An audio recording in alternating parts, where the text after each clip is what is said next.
Hi, my name is Barry Bradford. I'm a historian. I'm probably best known as the historian who helped to reopen two old cold cases from the civil rights era. But that's not the story we're going to be talking about today. Today I want to talk about Rodgers and Hammerstein and their creation of South Pacific. It was one of the biggest hit musicals ever to appear on Broadway. It's been revived many times. It's performed all over the country, and it contains one of the most important and interesting questions ever raised in a Broadway musical. The question has so much to do with the times. South Pacific premiered in 1949. This was 4 years after the war had ended, and many of our soldiers had come home. And in that time, many Americans were questioning the way that America would continue to develop as a nation. For one thing, during the Second World War, black soldiers and white soldiers were forced to fight in segregated units. Black soldiers fought in one unit, white soldiers fought in another unit. And then after the war, some of those black soldiers came home and began questioning, why did we just fight a racist in Germany and then have to come home and fight racism here in America? Oscar Hammerstein, who wrote the lyrics and also wrote the book, which is like the script of a musical, wanted to write a musical that would directly attack the question of racism. Now, usually when you think of going to a Broadway show, you think about going to see something that's kind of light and fun and lots of stuff you can hum. That's not always the case. Some current Broadway musicals are about serious topics. You can look at things like Hamilton, Dear Evan Hansen, Come From Away, and they're all great. But in South Pacific, it's really one of the first musicals on the Broadway stage to become extraordinarily popular and raise a serious question. So why was Oscar Hammerstein so intent on writing a musical about racism? Well, there's a couple of reasons. The first is Oscar Hammerstein just hated racism. He had all his life. He belonged to any number of organizations that attacked racism.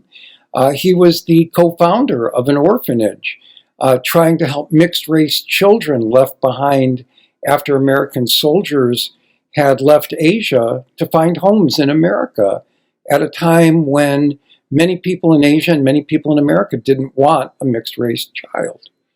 But maybe the most significant story is Oscar Hammerstein's brother-in-law was part Japanese, and during the Second World War, his brother-in-law was interned, as many other Japanese people were in America. Hammerstein and his wife took custody of their niece, this man's daughter. And they went to enroll her in the local public schools, and Hammerstein asked the principal of the school, will she face any discrimination because she's part Japanese?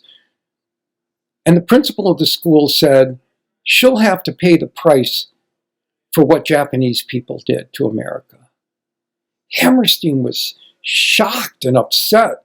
He refused to enroll her in the school and put her in a private school where she was better treated.